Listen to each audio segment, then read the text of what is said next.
Hoy mi pregunta está enfocada al futuro del país. ¿Creen ustedes que llegará el momento en que Guatemala esté gobernada por un hombre o una mujer indígena? ¿En qué cambiaría esto la situación de nuestro país? Bueno, están organizando jóvenes, grupos indígenas para poder tomar el liderazgo y dar esa representación que desafortunadamente no han tenido en los espacios de gobierno. Yo al menos creo que durante estas elecciones no, tenemos poca propuesta de pueblos indígenas, sin embargo la hay, como bien lo mencionabas. Yo creo que es un camino bastante difícil porque todavía en Guatemala como que nos cuesta sentirnos una sola Guatemala y todavía hay como muchas Ayer escuchaba datos muy importantes en un foro que escuchaba en la Universidad de Rafael Andívar, y una experta en temas de mujer exponía que 3 mujeres indígenas fueron postuladas en las elecciones pasadas y ni una de ellas quedó, incluso en las comunidades indígenas. ¿Para presidenta? No, para alcaldías. Es decir, existe mucho machismo aún y existe todavía esas reservas en comunidades rurales, incluso un poco más fuerte, en donde no se le da la participación adecuada a las mujeres y a sus propias comunidades. Es decir, quizá exista un tema de malinchismo acá, pero existe, entre machismo y malinchismo, diría yo. Creo que existe todavía. Pienso que sí, puede llegar a darse el caso de que sea un indígena quien gobierne el país, pero creo que esto tiene que ir creciendo conforme, sí, a través de estructuras, primero, digamos, las alcaldías. ¿Cuántas, por ejemplo, alcaldías están siendo dirigidas por indígenas? Luego en el Congreso. En las alcaldías eso es algo bastante normal, eso es algo bastante común, pero luego en el Congreso sí, vemos que hay representatividad de indígenas en relación al porcentaje de indígenas que hay, por ejemplo, en nuestra población, no es equitativo. Entonces, pienso que primero tiene que ir pero ahora ascenso. Cantidad, o sea, que haya mucha representación no significa que haya representación real, siento yo. La respuesta hoy, en las condiciones que estamos, es no. Simplemente no. El sistema no lo permite. El sistema no está diseñado para que nadie más que los que estén en la foto sean los que vayan a ser presidente. Y uno puede sacar cuentas a cómo vamos, que los próximos 3 presidentes ya sabemos quiénes van a ser. Solo están en cola, ¿verdad? Y por ahí algún milagro de la política que vaya a poner a alguien más. Si no modificamos el sistema, si no sacamos el dinero de la política, si no hacemos que la participación sea efectiva y que la representatividad... La desprivatización de los partidos políticos. Ciertamente, pero que la representatividad sea real. Entonces no vamos a ver eso. Ahora, yo quisiera comentar algo respecto a lo que tú dijiste, porque a nosotros analistas nos decía, parte del desinterés y esa falta de ganas de la población de participar en política es porque los medios de comunicación, los grandes grupos de opinión, generadores de opinión, le decimos a la gente, mire, la historia ya está contada y al que le toca es este y al que le toca es este. Y eso es algo que no puede... Perdón, Miguel, pero eso es como decir que es primero, si el huevo o la gallina. Al final de cuentas nosotros podríamos no contar que la historia no está contada, ni que Sinibaldi, Valdizón, Sandra Torres, por ahí Roberto González o Roberto Alejos o alguien que selecciona Alfonso Portillo son los próximos presidentes del país. Pero podríamos no decirlo, pero las cosas van a ser igual porque es el sistema el que prohíbe que jóvenes, indígenas y gente que está fuera del espectro político puedan participar. En parte sí y en parte no. O sea, de acuerdo con que el poder económico tiene, digamos, las posibilidades como para poder recaudar una mayor cantidad de votos, pero también, a ver, ustedes tienen el dinero, pero nosotros tenemos el poder. La ciudadanía tiene el poder del voto.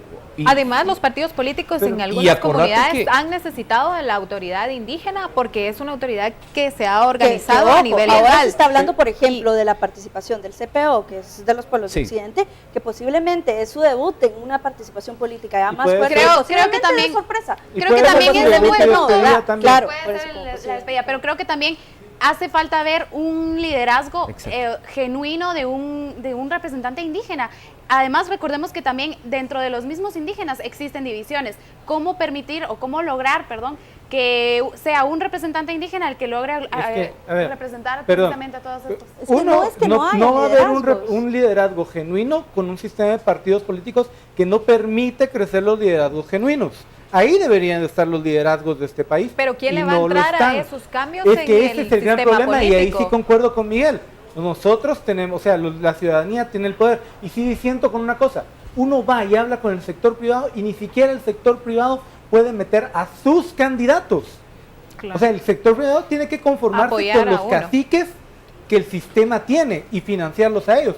Pero el sector privado ha visto 2 o 3 gentes que le parecen interesantes y no los logra meter porque el sistema los expulsa. Además hay un desencanto muy potencial. Estamos viendo que, por ejemplo, en las elecciones pasadas entraron 2 diputados por este Frente Nacional, ¿no? Conformado por varias organizaciones sociales e indígenas.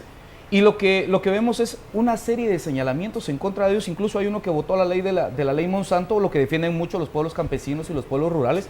Entonces hay un desencanto de las personas que llegan al poder y obviamente se tienen que mezclar con la clase política, y es donde viene el deterioro de esa imagen que pudiese fortalecerse de alguna manera. Esta semana nos hablaban no significa que haya representación real, era lo que hablamos al inicio. Esta semana justo nos hablaban sobre quién de los partidos va a impulsar o estaría dispuesto a impulsar una reforma agraria.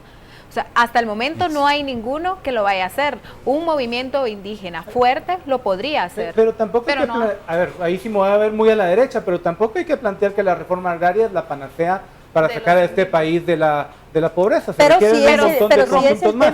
es el tema punta de lanza que al final genera mucho rechazo de algunas organizaciones, no todas.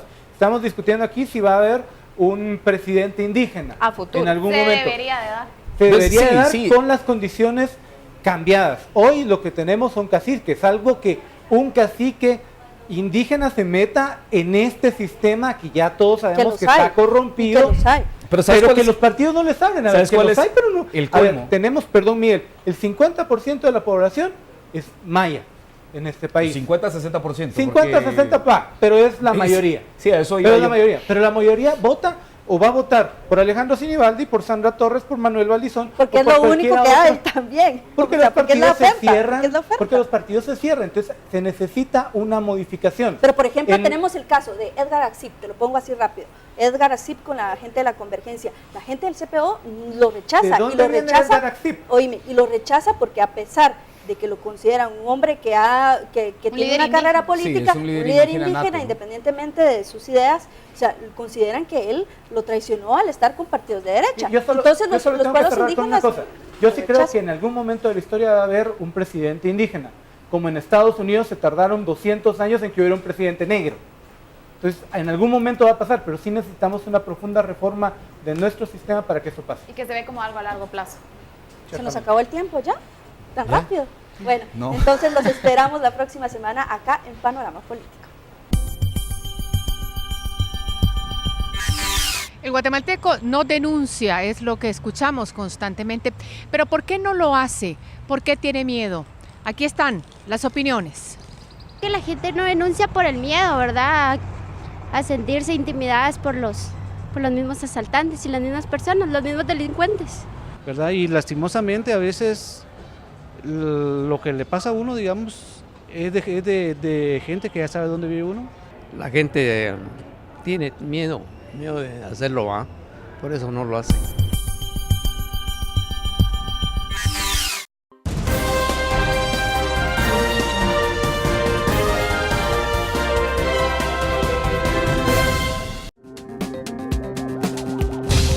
Un rápido pero importante enlace con los anunciantes y al regresar la cuaresma en la capital y en Antigua Guatemala.